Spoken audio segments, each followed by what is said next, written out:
magandang buhay po sa inyo pong lahat. Magandang buhay po. At ngayon pong hapon, nakalabas na po uli sa barangay. Ano po? At ngayong hapon mga kabarangay, andito kami, magkakasama po kami ngayon. Sabi nga po ng aking asawa, iba na po ngayon, baliktad na, 'di ba? Ang sabi ng mga kabataan ay, "Ma, anong ulam?" Ngayon po ang tanong na, Pa, anong ulam? yun. Ano po yung mga kabarangay, "Pa, anong ulam?" Yun na po ngayon, yun po ang asawa ko. Ayun mga kabarangay, ngayon pong hapon sila po ay gagawa po ng maha na mais. Ano po? Dahil po yung mais ko, yun na nga po, may bunga na. Ayan, medyo maganda-ganda na po ang bunga ng aking mais. Yan, mga kabarangay, ay nagyayadjad po ng dito sa nagyayadjad po ng mais dito po mga kabarangay. At magyayadjad po, ayan. Tama po ba? Dito po kasi sa amin ay ang pagyayadjad ay ganito po, yan. Niyayadjad po yung mais. Yan po, niyayadjad. Ano po? Yun. Tingnan po yung mga kabarangay. Niyayadjad po yung mais. Hope. Nalsan ang buhok. Yan po mga kabarangay. Niyayadjad po yung mais. Yan. Yan o, yan. Niyayadjad. Po, at gagawin po yung maha, mga kabarangay. Ito po mga kabarangay yung aking tinatanim na mais, mga kabarangay. Ito po yun. Mais, medyo maliliit nga po ang bunga. Kukunin lang po dito yung parang mais flavor ng maha. Ano po? Ito po mga kabarangay, at maya maya babalikan ko po sila mga kabarangay. Ako lang po muna ay mag-uula. Ang aking pong alagang kalabaw. Makikita po nyo ang aking kalabaw na alaga, mga kabarangay. Okay po mga kabarangay. Maya balikan po natin sila, yung mga napakatagal po ng proseso nito, yung gagawa po ng maha. Sila ho'y nagkakakitan. Yan na po ang aking may bahayan. Yan po. Ayan. Kakakitan po na nagawa daw sila ng maha. Ano po mga barangay? Sige po mga barangay. Mamaya po tapo ay samahan nyo po. Mag-uula po ng aking alaga. Yun mga kabarangay, at nandito na po ako sa aking nag-uulahan. Nga mga kabarangay, ang nipis-nipis na ng damo dito. Sa akong panililipat yung alaga akong kalabaw. Ayan po. Yung alaga akong kalabaw. Ayun. Alaga akong kalabaw. Ayan. Alaga akong kalabaw. Ano po mga kabarangay. At nilipat ko po muna mga kabarangay. Lilipat ko po doon. Doon ko ililipat mga kabarangay dito. Ito ko ililipat. Doon sa taas na yun. Mga kabarangay. Ano po ba? Siya ililipat. Lipat ko lang yung aking pong kalabaw. Ano po mga kabarangay.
Yun, mga kabarangay. Nalipat ko na po yung aking alagang labaw.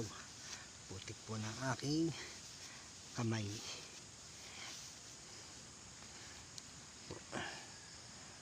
Yan mga kabarangay, nilipat ko na po yung aking kalabaw. Dito ko na lang po nilagay. Kasi medyo may damo naman konti.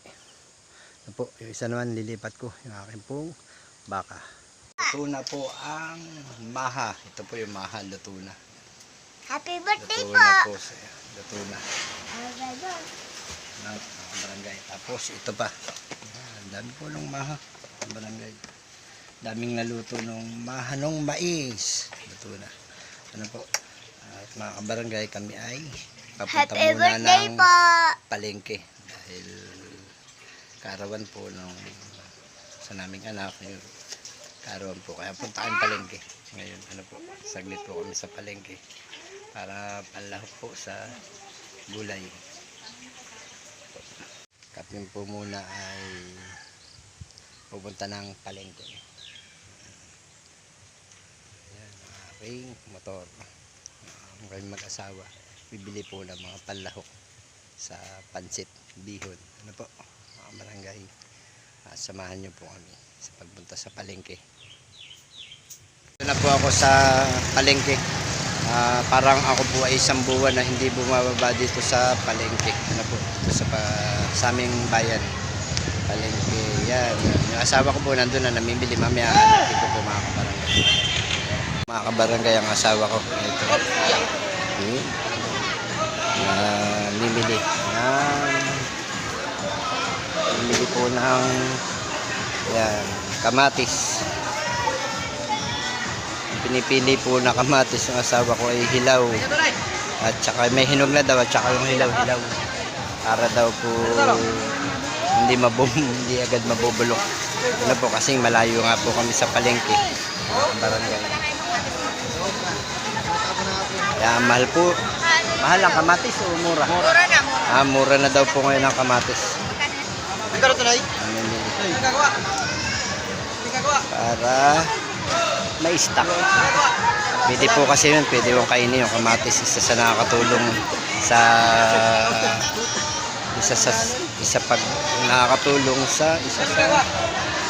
papababa ng uric acid. Pare po si Ate Manggi, yan, nagbabalot ang pang pakbit. Ano po? Yan, kasama natin si Abak. Dati ko pong kasama.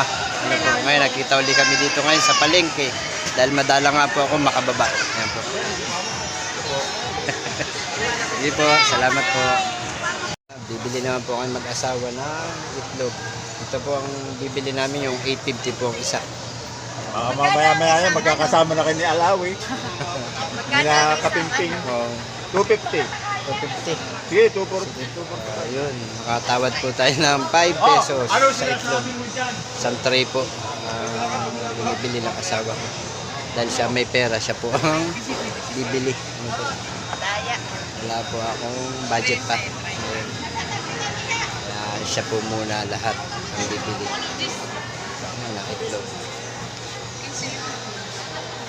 Piling mo na, isang tray. Hindi ako makapagdala ng tray. May bayad yung tray, 5 pesos. Hindi ka doon din. 245. 245 po, eh may bayad naman yung tray. Eh di ganun din, 250 rin. Matahan yung tray, di ba kuya? Ikaw na lang natin. Eh, kakahon na lang daw po. Ayun, Hindi kakahon ako na lang po. nakapagdala ng tray ay. Para kasi nga na, dami nasama ko, 245, may tawad. Ay 5 piso yung tray, 250 rin, di ganun din. Ano po, mga barangay. Kaya ilalagay na po lang namin sa kahon. Mga barangay, hindi pa makapagtanim-tanim dahil napaka-busy pa po. Ano po, may panggawa. Dahil sa tungkulin sa barangay, madami pa po ang gawa. Kasi ngayon, isang at umaga, kami po ay pumunta muna ng palengke dahil para makapamili. Ano po, mga barangay. Yan. Isang tray pong itlog. Pinilian ng lahat. Tingit nga. Na po kami dito sa aming bahay. kabarangay.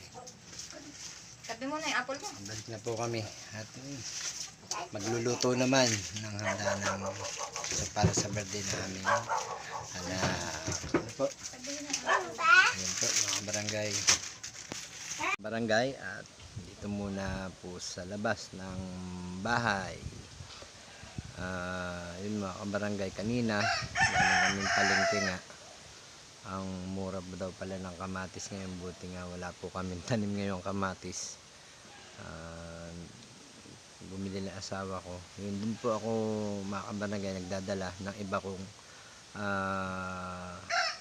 mga inaani na halaman kagaya po ng pechay, mustasa, tsaka po yung mga kamote, saging. Doon po dinadala mga kabarangay sa palengke namin sa Pagbilao. Minsan po kamatis nagdadala ng pagmadali. Ampalaya, yun. Po yung patola po madalang po ako magdala sa palengke. Yun po yung karaniwan kong dinadala.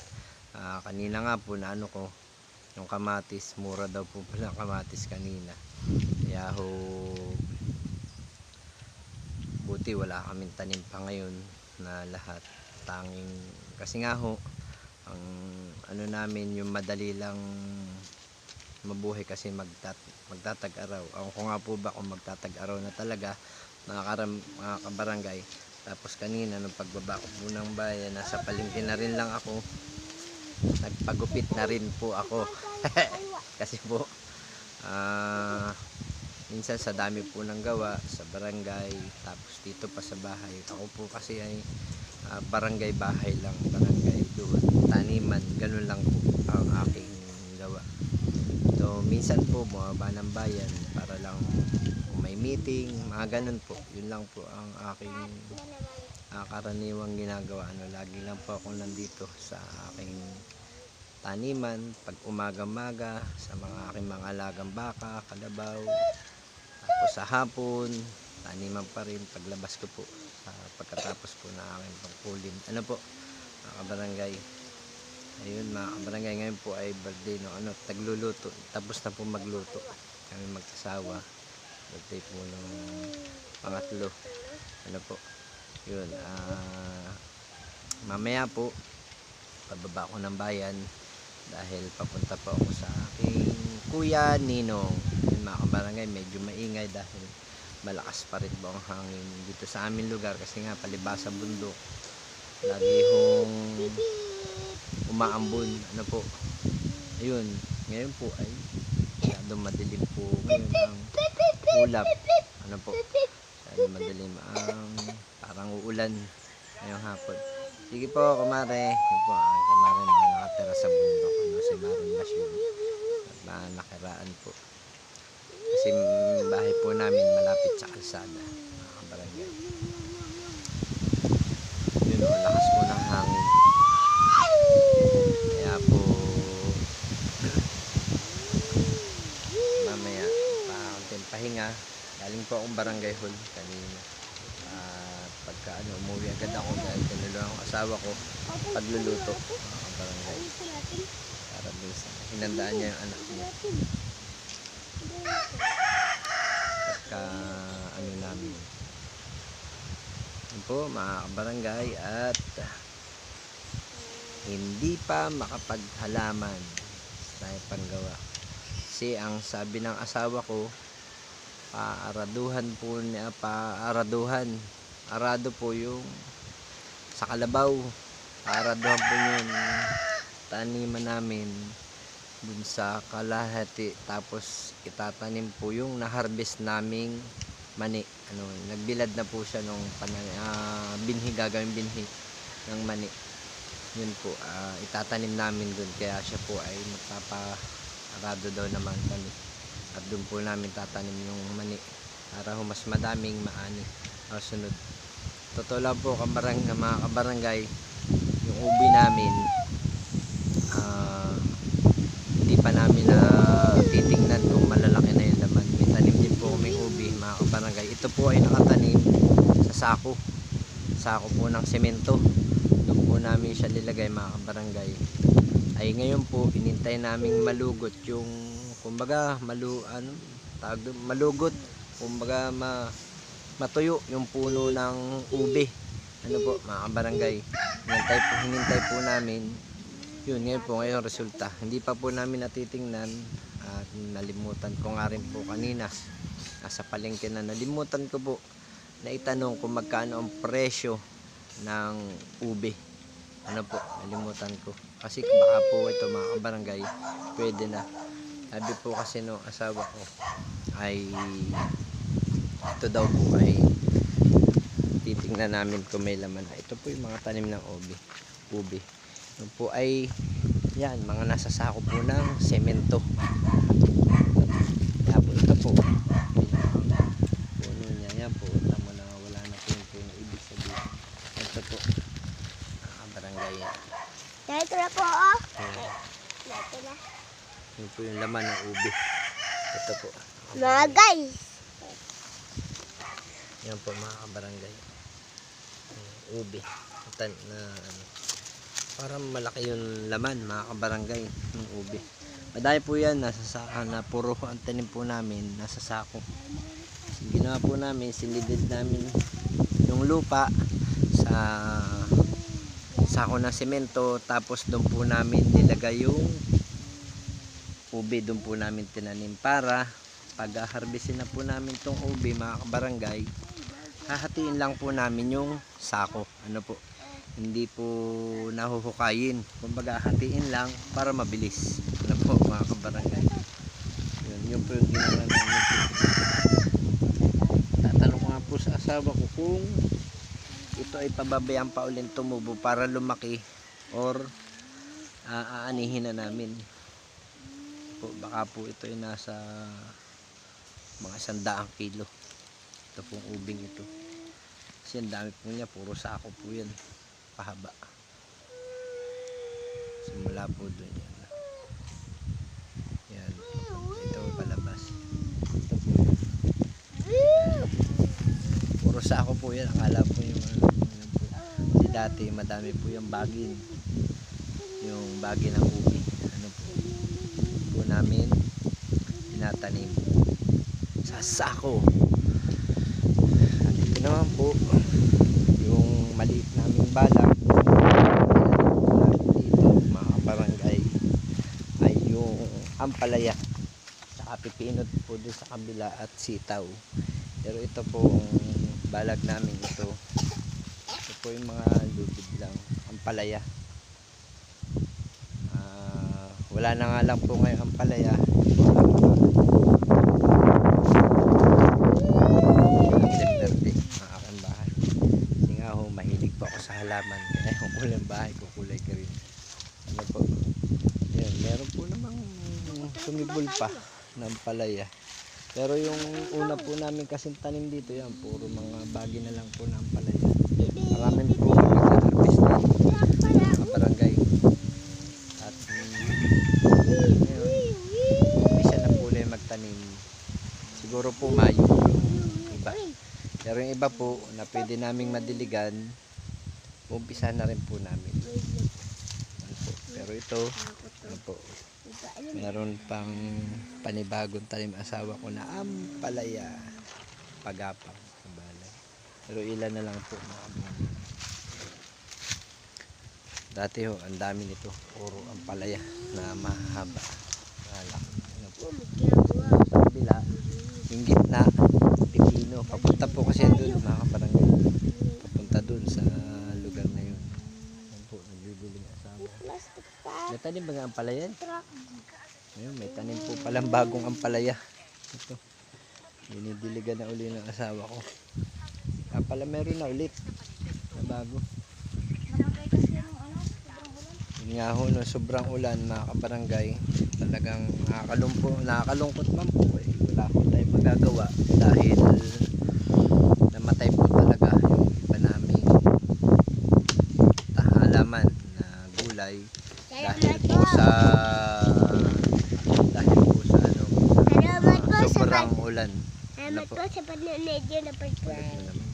Sa sobrang ulan po ay namatay po iba naming halaman. Ano po mga kabarangay, kaya po yun nga po lagi ko sinasabi, ano po yung naging epekto. Ano po, malapit sa bundok. Hindi naman po talagang bundok na matataas, kumbaga mga bundok na mabababa lang po naman. Ano po, hindi na po yung totally talagang sobrang tataas na bundok. Yun, doon po sa kabilang yun, mga barangay, nandun po namin tinanim yung sitaw. May isa pa po kaming taniman ng ampalaya, yun nandun sa kabila. Doon po sa kabila doon. Yun nga lang po, nasira na yung balag ko doon. Kasi pagka-harvest po namin, hindi ko na naabiyad dahil ganun din mga kabarangay. Yung taon kasi doon ako may tanim ng ampalaya sa kabila. Ano po. Tapos ay nag-umpisa din naman ako magtanim ng mais. Yun. Yung mais na puti. Katas mo na mais na puti, may kasama mais na pula. Ano po, mga kabarangay. Yun lang po, kaya sa ngayon, bago pa lang uli kami maghahalaman. Ito po yun. Asawa ko, didilig. Yung sama niya, tubig lang. Yun po yung ampalaya. Dinidiligan po yung puno ampalaya. Kasi nga pwede pa naman yung balag namin na puro lubid lang po ang ginawa namin balag. Yung matibay na lubid. Yung matibay po na lubid. Ang barangay. Ay, ako. Tikas sa likod. Ngayon po susunod, baka ako yung Mayo. Titingnan ko po kung ano yung magandang mil. Nakataray na rin po kasi mga kabarangay na magtanim po ng ampatola. Ano po? Yung ampatola po mga kabarangay, yun po ay ang puno niya ay puno ng patola, tapos ang kanyang bagin pataas ampalaya. Kaya po ang tawag ay ampatola. Yun po, ano, mga barangay. Yan, nakaranas na rin po ako magtanim nun. Talagang ang gaganda, ang haba ng bunga ng ampalaya. Tatanong ko kung merong, kasi ang ginagawa ko po kabarangay, hindi ako marunong anong bang tawag doon, budding po nung puno ng patol at saka ampalaya. Kaya po ang ginagawa ko kabarangay, binibili ko po ay yung tray na para tatanim ko na lang. Ano po, dati po 2 tray ang tinesting ko po yung bumili ako. Ayun na, gumanda nga po talaga. Kaya ako ngayong Mayo, bago mag-Mayo, magtatanong ako kung may makukuha po ako nung ganun na ampatola kung tawagin. Pero yung iba po namang halaman, kagaya po ng ampalaya, nung pechay, mustasa, yun po kabarangay ay yung kamatis, kami ng mag-asawa nagpupunla. Ano po, diretso na. Dahil napapaganda rin po naman namin yung aming halaman. Basta tiyaga lang. At yun, laging tiyaga. Halaman, pagdidilig. Sa umaga, sa hapon. Dati nga po, naalala ko nung nagtatanim kami ng mga babae kayo. ano nga po ito? Tatanim kami ng luya. Sa umaga, dilig namin. Sa gabi, nagdidilig po kami. Inaabot po kami alas 9 ng gabi. Pagdidilig. Ano po? Hindi pa po ako nagbablog kasi noon nung kami ay naghahalaman na hanggang gabi nagdidilig kami. Ano po? Inaabot po kami ng mga alas 9, alas 8 ng gabi sa pagdidilig. Pwede ba kayo pakita sa vlog ko? Pakita ko kayo sa vlog ko, pwede. Yan po, mga bisita. Dahil nga po birthday na isa na akong anak. Ayan, nadating na. Ayan po. Ayan. Ayan po, si Maria, si Jessa, at si Ann. Ayan po, mga kabarangay. Ayan po, mga kabarangay. At mga bisita. Yan po yung may birthday. Yung nasa likod din yun yung may birthday. Ano po. Yun, mga kabarangay. Hanggang dito na lang po. Kasi mamaya pahinga rin po ako. Dahil medyo sumasakit naman po ito. Kamay. Ano po. Tabas-tabas po ko sa misan. Medyo masakit. Ano po. So, mga kabarangay, sa lahat po may kaarawan ngayon, maligayang pagbati po ng happy birthday. At sa lahat po ng ayan, magpapakain na daw po ng mga dumating na bisita ang aking asawa.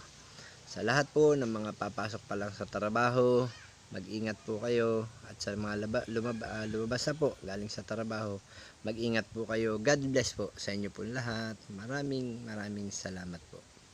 Thank you po. God bless.